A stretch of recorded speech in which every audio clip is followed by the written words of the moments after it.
ഇപ്പോഴത്തെ കാലത്ത് നിർമ്മിക്കുന്ന ഓരോ വീടുകളും ഓരോ ഫാക്ടേഴ്സിന് ഇമ്പോർട്ടൻസ് കൊടുത്താണ് നിർമ്മിക്കാറുള്ളത്. ഉദാഹരണം പറയുകയാണെങ്കിൽ ചില വീടുകൾ തടിക്ക് കൂടുതൽ ഇമ്പോർട്ടൻസ് കൊടുക്കാറുണ്ട്. അതോടൊപ്പം തന്നെ ഫർണിച്ചേഴ്സ്, ഗാർഡൻ, ചില മെറ്റീരിയൽസ് ഇവയ്ക്കെല്ലാം ഇമ്പോർട്ടൻസ് കൊടുത്ത് ഇപ്പോഴത്തെ കാലത്ത് പല വീടുകളും നിർമ്മിക്കുന്നു. ഇങ്ങനെ ഓരോ ഫാക്ടേഴ്സിന് ഇമ്പോർട്ടൻസ് കൊടുക്കണമെങ്കിൽ ആ ഫാക്ടേഴ്സിനെ കുറിച്ചിട്ടുള്ള ഒരു മിനിമം അറിവെങ്കിലും നമുക്കുണ്ടാവണം. ഇത്തരം അറിവുകളുമായി നിങ്ങൾക്ക് മുന്നിലെത്തുന്ന മൈ ഹോമിന്റെ പുതിയൊരു എപ്പിസോഡിലേക്ക് എല്ലാ പ്രിയപ്പെട്ട പ്രേക്ഷകർക്കും സ്വാഗതം. തടിക്ക് കൂടുതൽ ഇമ്പോർട്ടൻസ് കൊടുത്ത് നിർമ്മിച്ചിരിക്കുന്ന ഒരു വീടും ആര് വീട് വെച്ചാലും നമ്മൾ ആദ്യമേ തന്നെ ഒരു 10 രൂപ വീട് പോയി കാണണം. അതിൻ്റെ അകത്ത് നല്ല ഭാഗങ്ങൾ എന്താണ്, മോശ ഭാഗങ്ങൾ എന്താണ്, ഇത് നമ്മൾ മനസ്സിൽ നിന്നും നോട്ട് ചെയ്യണം.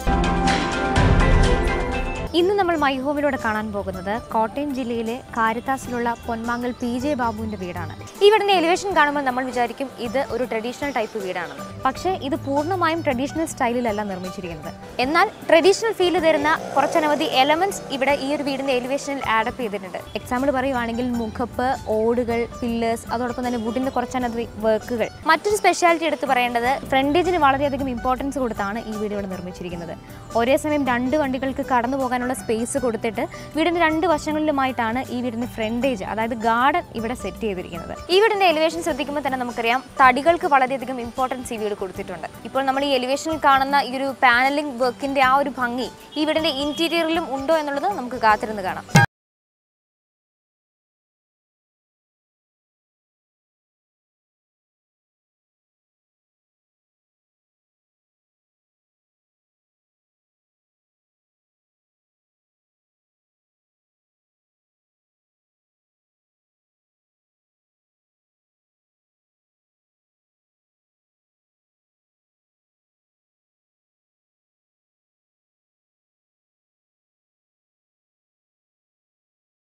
ായിട്ട് പറയാൻ സാധിക്കുന്നത് എപ്പോഴും ആ വീടിന് വേണ്ടി പണം സ്പെൻഡ് ചെയ്യുകയും അതോടൊപ്പം തന്നെ സമയം ചെലവഴിക്കുകയും അധ്വാനിക്കുകയും ചെയ്തിട്ടുള്ള ആ വീടിൻ്റെ ഉടമസ്ഥനാണ്. ഈ വീടിൻ്റെ ഹൗസ് ഓണർ PJ ബാബു നമ്മോടൊപ്പം എത്തിയിട്ടുണ്ട്. നമസ്കാരം. അപ്പം ഒരു കാഴ്ചക്കാരൻ്റെ ദൃഷ്ടിയിൽ ആദ്യം പെടുന്ന ഒരു കാഴ്ചയും അതോടൊപ്പം തന്നെ ഒരു വീടിൻ്റെ മുഖ്യ ആകർഷണം എന്ന് പറയുന്ന ആ വീടിൻ്റെ എലിവേഷനാണ്. അപ്പം ഈ വീടിൻ്റെ എലിവേഷനെ കുറിച്ച് പറയുകയാണെങ്കിൽ ശരിക്കും എന്നാൽ മൊത്തത്തിലൊരു ട്രഡീഷണലിലേക്ക് വരാതെ എന്നാൽ ട്രഡീഷണൽ ടച്ചും കൂടി ഉൾക്കൊള്ളിച്ചാണ് ഈ വീടിൻ്റെ എലിവേഷൻ ഇവിടെ കൺസ്ട്രക്ട് ചെയ്തിരിക്കുന്നത്. ശരിക്കും ഈ ഒരു ഐഡിയ സാറിൻ്റെതായിരുന്നു അതോ ആർക്കിടെക്റ്റിൻ്റെ ഭാഗത്തു നിന്നുള്ളൊരു ഐഡിയ ആയിരുന്നു? ഞാൻ ഒരു വീട് പണിയണമെന്ന് എൻ്റെ മനസ്സിൽ പ്ലാൻ ഇട്ട ആ സമയം മുതൽ ഞാൻ പല സ്ഥലങ്ങളിലും കാറിലും ബസ്സിലും ഒക്കെ യാത്ര ചെയ്യുമ്പോഴത്തേക്ക് ഞാൻ ഓരോ വീടും ശ്രദ്ധിച്ചിരുന്നു. അങ്ങനെ പത്തനംതിട്ട അടുത്ത് ഒരു വീട് ഞാനുണ്ട്. എനിക്കത് ഭയങ്കരമായിട്ട് എൻ്റെ ഫ്രണ്ട് എലിവേഷൻ ഇഷ്ടപ്പെട്ടു. എഞ്ചിനീയറിനെ പറ്റി ഞാൻ തിരക്കിയപ്പോഴത്തേക്ക് ബിജുലാൽ എന്ന് പറഞ്ഞ എറണാകുളത്തുള്ള നല്ലൊരു എഞ്ചിനീയറാണ്. ഞാൻ അദ്ദേഹത്തെ കൊണ്ട് കാണിച്ചു, എനിക്ക് ഇതേ മോഡൽ ഫ്രണ്ട് എലിവേഷൻ വരണം. അങ്ങനെ അദ്ദേഹത്തെ പിന്നെ ഇതിൻ്റെ കൺസ്ട്രക്ഷൻ വർക്ക് ചെയ്യുന്ന കോൺട്രാക്ട്, അതിൻ്റെ മെയിൻ ഒരു ലേബറിനെ ഇവരെല്ലാം കൊണ്ട് കാണിച്ചു.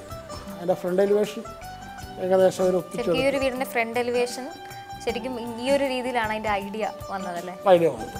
അപ്പോൾ സാർ ഒരുപാട് വീടിൻ്റെ എലിവേഷൻ ശ്രദ്ധിച്ചിട്ടുണ്ടായിരുന്നു. പക്ഷെ സാറിന് ഇഷ്ടപ്പെട്ടത് ഈ ഒരു ആ പത്തനംതിട്ട കണ്ട ഒരു വീടിൻ്റെ എലിവേഷൻ ആയിരുന്നു. ശരിക്കും ഈ ഒരു എലിവേഷന് സാറിന് തോന്നിയ ഒരു പ്രത്യേകത അല്ലെങ്കിൽ സാറിന് എത്ര ഒരു അട്രാക്ഷൻ തോന്നാനുള്ള ഒരു കാരണം എന്താണ്? എനിക്ക് സൈഡിൽ പോർച്ച് വരണം.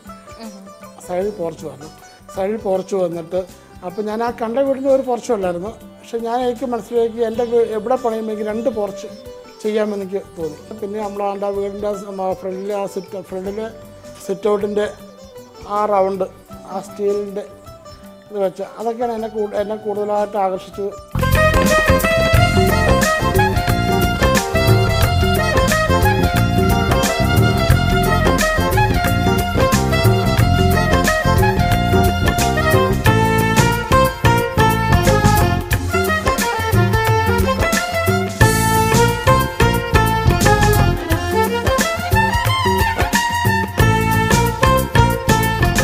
സാറ് നേരത്തെ പറഞ്ഞു തടി വാങ്ങാൻ പോയ വഴിക്കാണ് ഒരു വീടിൻ്റെ എലിവേഷൻ കണ്ട് ഇഷ്ടപ്പെട്ട് അങ്ങനെ ഒരു ഐഡിയ ഈ വീടിൻ്റെ എലിവേഷനിലേക്ക് കൊണ്ടുവന്നത് എന്ന് പറഞ്ഞു. ശരിക്കും സാർ ഇത്രത്തോളം തടികൾ ഒരുമിച്ച് വാങ്ങാൻ പോയപ്പോൾ എന്തൊക്കെ കാര്യങ്ങളായിരുന്നു ശ്രദ്ധിച്ചിട്ടുണ്ടായിരുന്നത്? സാധാരണ എല്ലാവർക്കും ഉണ്ടാകുന്ന ഒരു കൺഫ്യൂഷൻ ഈ തടി വാങ്ങുമ്പോഴാണ്. നല്ല തടി ഏതാണ്, അതിൽ എന്തൊക്കെ പ്രശ്നങ്ങളാണ് തടികളിൽ ഉണ്ടാകുന്നത് എന്നൊക്കെ കാര്യങ്ങൾ നമ്മൾ പൊതുവെ അറിഞ്ഞിരിക്കണം. സാർ എന്തൊക്കെ കാര്യങ്ങളായിരുന്നു ശ്രദ്ധിച്ചിട്ടുണ്ടായിരുന്നത്? അത് നമ്മളെടുത്തപ്പോഴത്തേക്ക് നാട്ടിലുള്ള തേക്ക് എടുത്ത് കഴിയുമ്പോഴത്തേക്ക് അതിൻ്റെ ഒരു 30% നമ്മൾ ഈ വെള്ള എന്ന് പറയുന്ന അത് വേസ്റ്റായിട്ട് പോകുന്നു. പക്ഷെ നമ്മൾ കൂപ്പ് തേക്ക് എടുത്താൽ നമുക്ക് 99% നമുക്കതിൻ്റെ കാതലായിട്ട് ആ തടിയായിട്ട് നമുക്ക് കിട്ടും.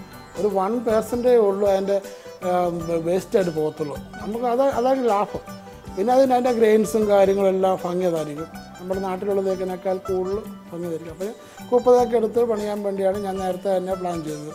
അപ്പോൾ എനിക്കത് വലിയ കുഴപ്പമില്ലാത്ത വിലയ്ക്ക്, അത് ദൈവത്തിൻ്റെ അനുഗ്രഹം അതൊക്കെ ഉണ്ടോ, ദൈവത്തിൻ്റെ അനുഗ്രഹം കൊണ്ട് എനിക്ക് വലിയ കുഴപ്പമില്ലാത്ത വിലയ്ക്ക് എനിക്ക് ആ കിട്ടിയതുകൊണ്ടാണ് ഇത് മുഴുവൻ കൂപ്പ് തേക്ക് ഇട്ട് പണിയാൻ പറ്റിയത്.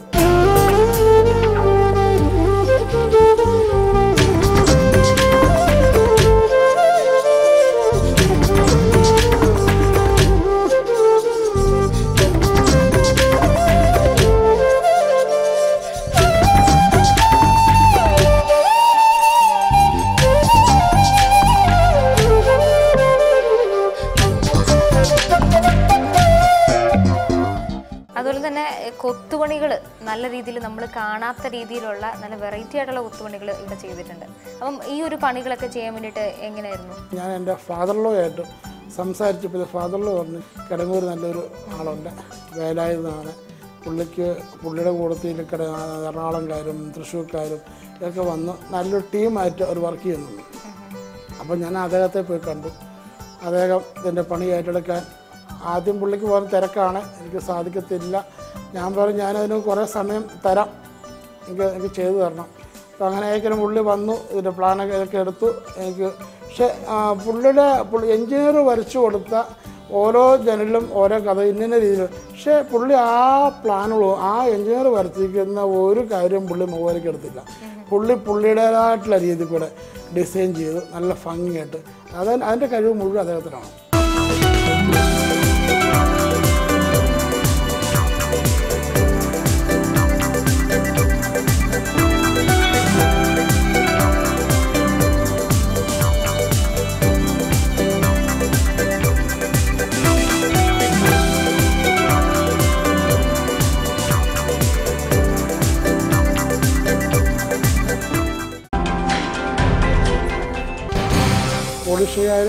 പോളിഷ് ചെയ്യാൻ വേണ്ടി സാൻഡ്ര പിടിച്ചുകൊണ്ടിരിക്കുമ്പോഴത്തേക്ക് യേശു ക്രിസ്തുവിൻ്റെ മുഖം തെളിഞ്ഞു വന്നു. സാധാരണ നമ്മൾ പൊതുവെ കാണാറുള്ളത് ഈ ഒരുപാട് കൊത്തുപണികളും ഒരുപാട് വലിയ ഫർണിച്ചേഴ്സൊക്കെ വരുമ്പം ഒരു കൺജഷൻ, ഒരു സ്പേസിൻ്റെ ഒരു കുറവ് നമ്മൾ സാധാരണ കണ്ടുവരാറുള്ളതാണ്. പക്ഷേ ഇവിടെ ഇത്രത്തോളം കൊത്തുപണികൾ ചെയ്തിട്ടുള്ള വുഡിൻ്റെ വർക്കുകൾ വന്നിട്ടുണ്ടെങ്കിലും ഫർണിച്ചേഴ്സ് വലുത് യൂസ് ചെയ്തിട്ടുണ്ടെങ്കിലും പക്ഷെ ഒരു സ്പേസ്, ഒരു കൺജഷൻ നമുക്ക് ഇവിടെ ഫീൽ ചെയ്യുന്നില്ല. അങ്ങനെ ഫീൽ ചെയ്തിരിക്കാൻ വേണ്ടി സാർ എന്തൊക്കെ കാര്യങ്ങളാണ് ചെയ്തിട്ടുള്ളത്? ഇന്ദ്രജാൽ ഫർണിച്ചറിൻ്റെ ഷോറൂമിൽ പോയി അവരുടെ അത് കണ്ടപ്പോൾ എനിക്ക് ഇഷ്ടപ്പെട്ട ആ സെറ്റ്, അതിൻ്റെ ഞാൻ ആ ടേപ്പ് വെച്ച് അതിൻ്റെ നീളം വീതി അളവെടുത്തിട്ട് ഞാൻ അങ്ങോട്ട് പേപ്പറിൽ കുറിച്ചോണ്ട് ഞാനങ്ങ് പോകുന്നു. അപ്പോൾ ഞാനിവിടെ വന്നതിന് ശേഷം എൻ്റെ ഈ ഇടേണ്ട ആ റൂമിൽ അതെങ്ങനെ ഇട്ടെന്നാലേ അത് ഇണങ്ങുമെന്ന് ഞാൻ മനസ്സിലാക്കിയപ്പോഴത്തേക്ക് എത്രത്തോളം സ്പേസ് എടുക്കുമെന്ന് മനസ്സിലാക്കി ഞാനതൊരു വെറുതെ ഞാൻ ഡിസൈൻ ചെയ്തു. അവിടെ തന്നെ ഞാൻ ഡിസൈൻ ചെയ്തു അതിൻ്റെ പിന്നെ എന്തുമാത്രം പാസേജ് കിട്ടും എന്ന് മനസ്സിലാക്കിയതിന് ശേഷമാണ് ഞാൻ ഓർഡർ ചെയ്തത്. ഇതുപോലെ ഡൈനിങ് ടേബിൾ അതും ഇതുപോലെ തന്നെ ഞാനത് ഒന്ന് ഡിസൈൻ ചെയ്തു. കാരണം എൻ്റെ ബ്രദറിൻ്റെ വീട്ടിലെ 10 ചെയറുള്ള ഈ സെയിം ഡൈനിങ് ടേബിളാണ്. പക്ഷേ അതിവിടെ ഇട്ട ഇണങ്ങുമ്പോൾ ഞാൻ തന്നെ ആദ്യം മനസ്സിലാക്കി. അതിന് നീളം എടുത്തിട്ട് ഞാൻ അവിടെ കൊണ്ട് നോക്കിയപ്പോഴത്തേക്ക് എനിക്കതിവിടെ ഇണങ്ങത്തില്ല. അപ്പോൾ ഞാൻ 8 ചെയറിൻ്റെ ഡൈനിങ് ടേബിൾ മതി. 8 ചെയറിൻ്റെ ഡൈനിങ് ടേബിൾ ഓർഡർ ചെയ്ത് അപ്പോൾ ഇത് കറക്റ്റ് സൂട്ടായി.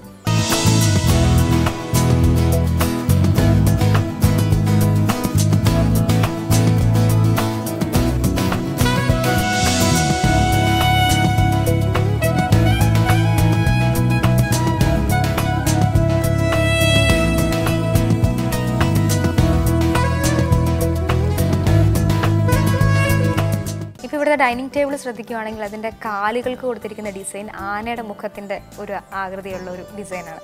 അതും ഈ പറഞ്ഞ ഇവർ തന്നെ ചെയ്തതാണോ അതോ സാറ് ഇത് ഇങ്ങനെ പർച്ചേസ് ചെയ്തതാണോ ഈ ഒരു ഡിസൈനോട് കൂടി തന്നെ? ഇത് ചെയ്ത് ഞങ്ങൾ കോതമംഗലത്തുനിന്ന് സാജൻ എന്ന് പറഞ്ഞ ഒരു പ്രഗത്ഭനായ ഒരു ഫർണിച്ചറിൻ്റെ പാർട്ടിയുണ്ട്. അവിടെ നിന്നാണ് ഞങ്ങൾ സാധനം, അത് ഒറിജിനൽ വീട്ടിൽ തന്നെ. അപ്പോൾ എല്ലാ കാര്യങ്ങളും പറയുമ്പോൾ സാറിൻ്റെ ഐഡിയ, ഇപ്പോൾ എലിവേഷൻ്റെ കാര്യത്തിലാണെങ്കിൽ സാറ് തന്നെയായിരുന്നു അതിൻ്റെ ഒരു ഐഡിയ വർക്കൗട്ട് ചെയ്തത്.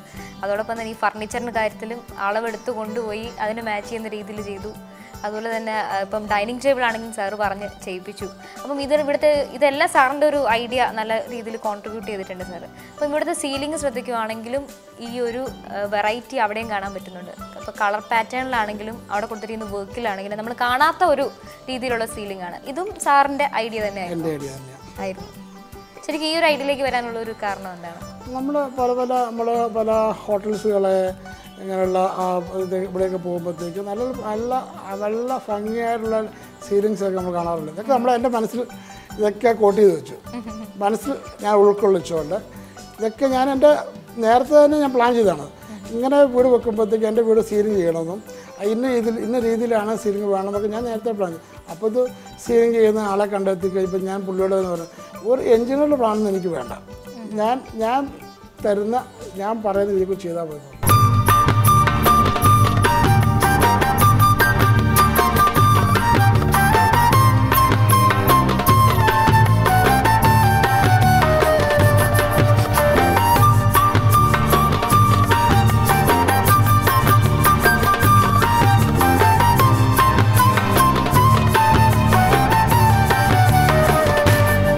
ഇപ്പം നമ്മൾ ഡൈനിങ് ടേബിളിന്റെ കാര്യം പറഞ്ഞു. അപ്പം അതിന്റെ മുകളിൽ ഒരു വെറൈറ്റി ആയിട്ടുള്ള രീതിയിലാണ് കൊടുത്തിരിക്കുന്നത് സീലിംഗ്. അതായത് ഗ്ലാസ്സിൽ അതെന്താണ് ശരിക്കും അവിടെ ഗ്ലാസിനോടൊപ്പം തന്നെ തടി എന്ന് തോന്നുന്ന രീതിയിലുള്ള ഒരു വർക്കാണ് കൊടുത്തിരിക്കുന്നത്. തടി എന്ന് തോന്നുന്ന രീതിയിലുള്ള ജിപ്സം ബോർഡ് വർക്കാണ്. അകത്ത് ലൈറ്റ്സ് കൊടുത്തിരിക്കുന്നത്. നമുക്ക് ആദ്യ കാഴ്ചയിൽ അത് തടിയായിട്ട് സാമ്യം തോന്നുന്നുണ്ട്. ഇപ്പം ഇവിടെ ഒരുപാട് തടിയുടെ വർക്ക് ഉള്ളതുകൊണ്ട് തന്നെ പോളിഷിങ് ഒരു പ്രധാനപ്പെട്ട കാര്യമാണ്. ശരിക്കും ഇവിടുത്തെ പോളിഷിങ് എങ്ങനെയായിരുന്നു? എൻ്റെ കാർപ്പൻ്റർ തന്നെ പറഞ്ഞു, അയമനത്തൊരു സജീവ് എന്ന് പറഞ്ഞൊരു പോളിഷുകാരനുണ്ട്. അത് നല്ല രീതിയിൽ പുള്ളിക്ക് ബിൽഡിങ് നല്ല രീതിയിൽ വർക്ക് ചെയ്യണമെന്ന് പുള്ളിക്ക് തന്നെ തോന്നി പുള്ളി നല്ല ഭംഗിയായിട്ട് പോളിഷ് ചെയ്ത് തന്നു.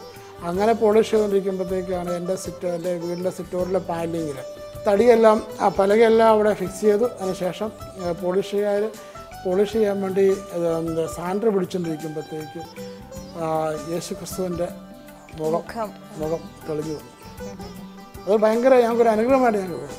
അതുകൊണ്ട് തന്നെ അതിനൊരു പ്രത്യേക ഇമ്പോർട്ടൻസ് കൊടുത്തിട്ടുണ്ട്. ഞങ്ങൾക്ക് ഭയങ്കര അനുഗ്രഹമായിട്ട് ഞങ്ങൾക്ക് ഒരുപാട് പേര് വന്ന് കാണുകയും എല്ലാം ചെയ്തിട്ടുണ്ട്.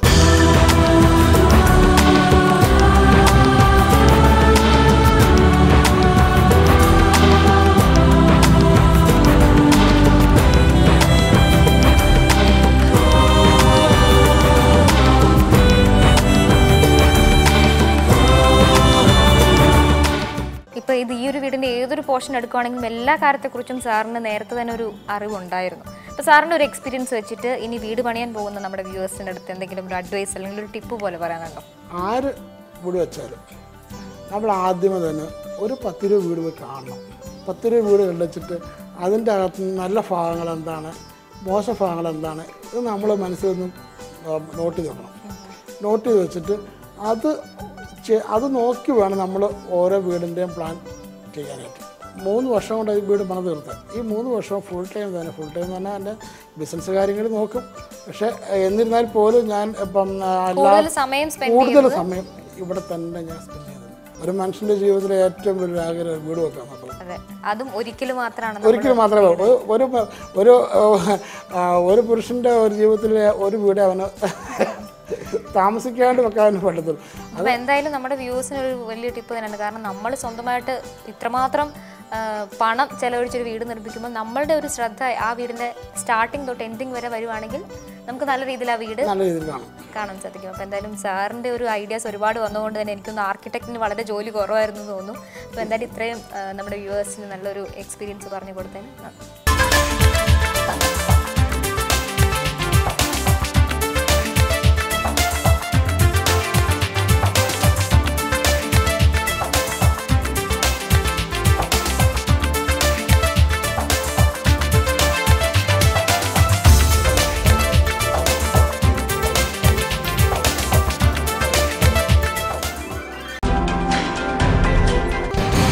രണ്ട് സൈഡിൽ നിന്ന് ഞങ്ങൾ ഡബിൾ ഹൈറ്റ് കൊടുത്തിട്ടുണ്ട്. നമുക്ക് ഇവിടെ താഴെ നിന്ന് എവിടെ നിന്ന് വിളിച്ചാലും എനിക്ക് അവർ വിളി കേൾക്കും.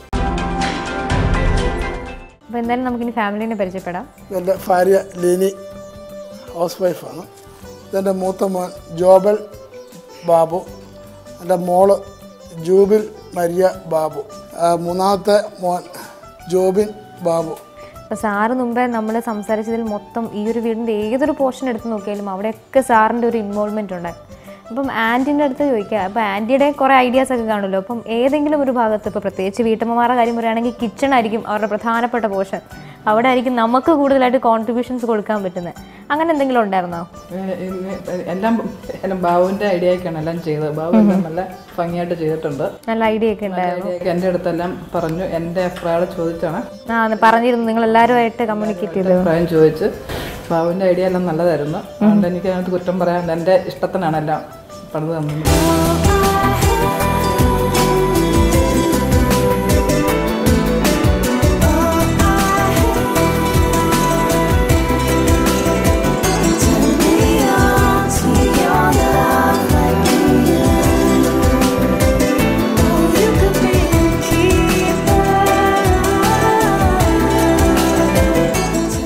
നമ്മളൊരു വീട് പണിയുമ്പം അല്ലെങ്കിൽ നമുക്ക് മനസ്സിൽ ഇന്ന അത് ഉണ്ടാവണം, ഇതുണ്ടാവണം എന്നൊക്കെ നമുക്ക് ഒരു മനുഷ്യന്, ഏതൊരു മനുഷ്യനുണ്ടാകുന്ന ആഗ്രഹങ്ങളാണ്. അങ്ങനെ എന്തെങ്കിലുമൊക്കെ ഉണ്ടായിരുന്നോ? എനിക്കൊരു പ്രാർത്ഥനാ മുറി വേണമെന്ന് ഭയങ്കര ആഗ്രഹമായിരുന്നു.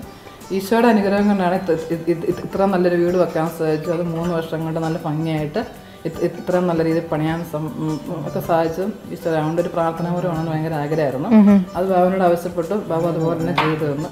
മക്കൾ 3 പേരും നല്ല രീതിയിൽ പ്രാർത്ഥിച്ച് സ്കൂളിലൊക്കെ ഒരിക്കലും പോകണമെന്നായിരുന്നു ആഗ്രഹം. ദൈവത്തിൻ്റെ അനുഗ്രഹം എല്ലാത്തിനും.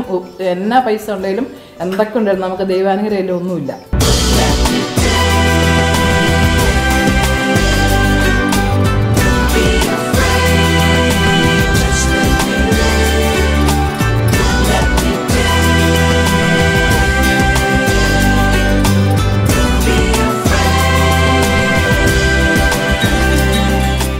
ഇവിടെ കണ്ട മറ്റൊരു പ്രത്യേകത, ഇപ്പം വീട് പണിയുന്ന എല്ലാവരും പ്രിഫർ ചെയ്യുന്ന ഒറ്റനില വീടുകളാണ്. അപ്പോൾ അവരോട് കാരണങ്ങൾ ചോദിക്കുമ്പോൾ അവർ പറയുന്നത്, ഒറ്റനില വീടാണെങ്കിൽ നമുക്ക് വീടിൻ്റെ എല്ലാ പോർഷനിലേക്കും, ഇപ്പോൾ കിച്ചണിലാണെങ്കിലും ഡൈനിങ്ങിലാണെങ്കിലും ലിവിങ്ങിലാണെങ്കിലും ഒക്കെ നമ്മളുടെ ഒരു കാഴ്ച എല്ലാ വശത്തേക്കും എത്തും.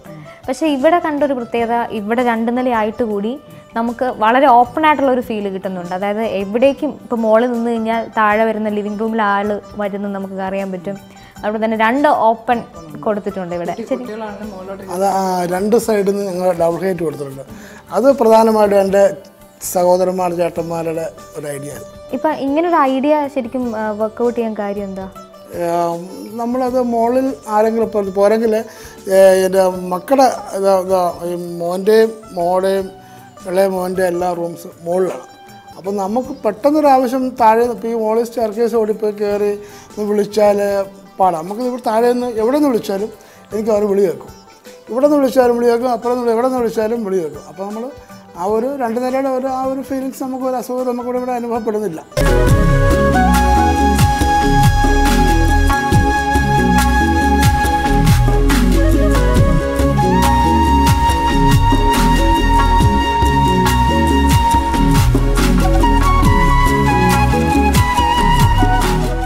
കൂടുതൽ ആൾക്കാർ കോൺസെൻട്രേറ്റ് ചെയ്യുന്ന ഒരു പോർഷൻ എന്ന് പറഞ്ഞാൽ ബെഡ്റൂംസ് ആണ്. കാരണം അവിടെയാണ് കൂടുതൽ കളർ തീം നമുക്ക് ആഡ് ചെയ്യാൻ പറ്റുന്നത്. ഓരോ റൂമിലും ഓരോ കളർ തീം നമുക്ക് അവിടെ അപ്ലൈ ചെയ്യാൻ പറ്റും. അപ്പം ഇവിടുത്തെ ബെഡ്റൂംസിൽ എന്തൊക്കെ ഐഡിയാസ് ആണ് വർക്കൗട്ട് ചെയ്തിരിക്കുന്നത്? ഐഡിയാസ് ബെഡ്റൂംസിലെ എല്ലാ ബെഡ്റൂംസിനും മറ്റേ ഡ്രസ്സിങ് ഏരിയ ഉണ്ട്. പിന്നെ നമുക്ക് ആവശ്യമുള്ള മറ്റേ പൗഡർ, പെർഫ്യൂംസ് കാര്യങ്ങളെല്ലാം ആ ഒരു സ്പേസ് ഉണ്ട്. ഈ കളർ എങ്ങനെയാണ് സെലക്ട് ചെയ്തത് ശരിക്കും? കാരണം ഓരോ ബെഡ്റൂമിലും ഓരോ കളറാണല്ലോ കൊടുത്തിരിക്കുന്നത്. അതുപോലെ തന്നെ ഈ ഹോളിലാണെങ്കിലും ഓരോ സ്ഥലത്തും ഡിഫറെൻ്റ് ആയിട്ടുള്ളൊരു കളർ തീം അപ്ലൈ ചെയ്തിട്ടുണ്ട്. അപ്പം അതിൻ്റെ ഒരു സെലക്ഷൻ അത് എങ്ങനെയാണെന്ന് വെച്ച് കഴിഞ്ഞാൽ, ഞാൻ ഇതിൻ്റെ കുറേ സാമ്പിൾ ഞാൻ സെലക്ട് ചെയ്തു. അത് കൊണ്ടുവന്ന് ഏതെങ്കിലും ഒരു ഭിത്തിയിൽ ഇത് ഔട്ട് സൈഡിലുള്ള ബാക്കിലെ ഭിത്തിയിൽ അപ്ലൈ ചെയ്തു. അപ്പോൾ അതിൻ്റെ അകത്തുനിന്ന് നമുക്ക് എവിടെ ഏത് കളർ ഏത് റൂമിൽ ചേരും അല്ലെങ്കിൽ എവിടെ പറ്റും എന്ന് ഞാൻ തന്നെ ഒന്ന് ട്രയൽ ചെയ്ത് നോക്കി.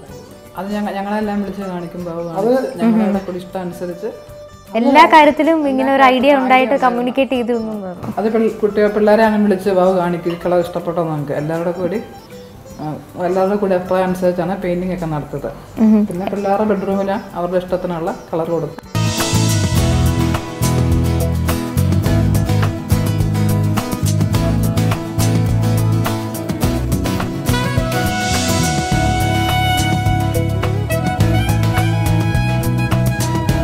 വേറെ എന്തെങ്കിലുമൊക്കെ ഉണ്ടായിരുന്നു റൂമിൽ ഇതുപോലെ ചെയ്യണം അതുപോലെ റൂമിൽ ഒറ്റയ്ക്ക് ലാപ്ടോപ്പ് വെക്കണമെന്നും കമ്പ്യൂട്ടർ വെക്കണമെന്നൊക്കെ ആഗ്രഹം ഉണ്ടായിരുന്നു. അതിനുവേണ്ടി പ്രത്യേക ഒരു സ്പേസ് വേണമെന്നുണ്ടായിരുന്നു. സ്പേസ് ഇട്ടിട്ടുണ്ട്, പക്ഷെ വെക്കാൻ സമ്മതിച്ചിട്ടില്ല. ഇപ്പോഴത്തെ 16-17 വയസ്സുള്ള കുഞ്ഞുങ്ങളാണല്ലോ, അപ്പൊ അവർ ഓപ്പൺ ഹാളിൽ നിന്ന് കമ്പ്യൂട്ടർ കളിച്ച് എനിക്ക് ഇവിടെ നോക്കി ഇടാമെന്ന് വിളിച്ചാൽ അവിടെ നിന്നോളൂ. ഞങ്ങൾക്ക് ഇവിടെ നിന്ന് നോക്കി കഴിഞ്ഞാൽ പിന്നെ കമ്പ്യൂട്ടർ ഓൺ ആക്കിയത് കാണാം. എൻ്റെ കണ്ണുമട്ടത്താണ് TV ഇരിക്കുന്നു, കമ്പ്യൂട്ടർ ഇരിക്കുന്നു. അതുകൊണ്ട് കുട്ടികൾ ഇപ്പൊ വളർന്നു വരുന്ന കുട്ടികളെ കുറച്ച് നമ്മൾ ബാലൻസ് നോക്കണമല്ലോ. അതിന്റെ ഒരു എല്ലാവർക്കും ഐഡിയ ഉണ്ടായി ബെഡ്റൂമിൽ കമ്പ്യൂട്ടർ വേണമെന്നും TV വേണമെന്നും.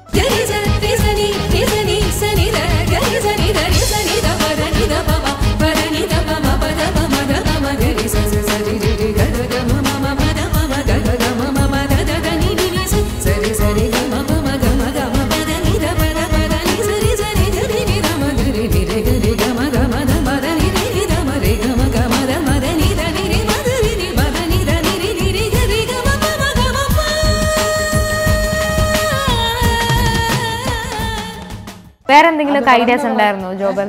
ഐഡിയാസ് അങ്ങനെ എല്ലാം ഡാഡി എല്ലാ കാര്യങ്ങളും ചോദിക്കുമായിരുന്നു. ഇപ്പോൾ പെയിന്റ് ചെയ്യുക, കളർ ചൂസ് ചെയ്യാനും നിങ്ങൾ ഹെൽപ്പ് ചെയ്തിരുന്നു. ഇഷ്ടത്തിനുള്ള പെയിന്റ് തന്നെയാണ് റൂമിൽ അപ്ലൈ ചെയ്തിരിക്കുന്നത്. എനിക്ക് തോന്നുന്നു ഇപ്പോഴത്തെ ഒരു ജനറേഷനിൽ ഏറ്റവും അധികം ഫേസ് ചെയ്യുന്ന ഒരു പ്രശ്നം ഇത് തന്നെയാണ്. കാരണം കുട്ടികൾ ഉള്ള വീടുകളിൽ ഈ ഒരു ഇൻ്റർനെറ്റിന് നമ്മൾ പ്രത്യേകം ഒരു സ്പേസ് കൊടുത്തു കഴിഞ്ഞാൽ മാതാപിതാക്കൾക്ക് ശ്രദ്ധിക്കാൻ പറ്റുന്നില്ല എന്നുള്ളത് നമ്മൾ പൊതുവേ കേൾക്കുന്നൊരു കാര്യമാണ്. എനിക്ക് തോന്നുന്നു അതിന് വലിയൊരു സൊല്യൂഷൻ തന്നെയാണ് ഇങ്ങനെ ഓപ്പണായിട്ട് കൊടുത്തിരിക്കുന്നത്. കാരണം നമുക്ക് എപ്പോഴും ഒരു ശ്രദ്ധ കുട്ടികളിലേക്ക് എത്തുന്നുണ്ട്. അപ്പോൾ എന്തായാലും നിങ്ങളുടെയൊക്കെ ഈ ഒരു എക്സ്പീരിയൻസിൽ നിന്നും ആൻറ്റിൻ്റെ അഡ്വൈസിൽ നിന്നൊക്കെ തന്നെ നമ്മുടെ വ്യൂവേഴ്സിന് ഒരുപാട് കാര്യങ്ങൾ ഇൻഫർമേഷൻസ് അക്സെപ്റ്റ് ചെയ്യാൻ സാധിച്ചിട്ടുണ്ടാവണം. അപ്പം എന്തായാലും നന്ദി.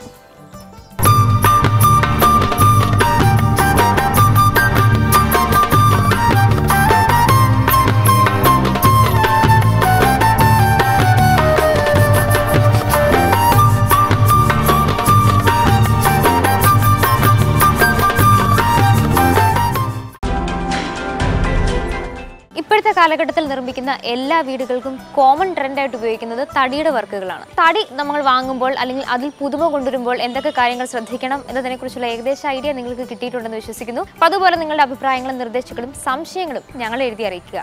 ഞങ്ങളുടെ വിലാസം to the producer, my home, report studio complex, HMT colony, Kalamassery. വീട് നിർമ്മാണ മേഖലയെ സംബന്ധിക്കുന്ന പുത്തൻ അറിവുകൾക്കായി കാത്തിരിക്കുക മൈ ഹോമിന്റെ മറ്റൊരു എപ്പിസോഡ്.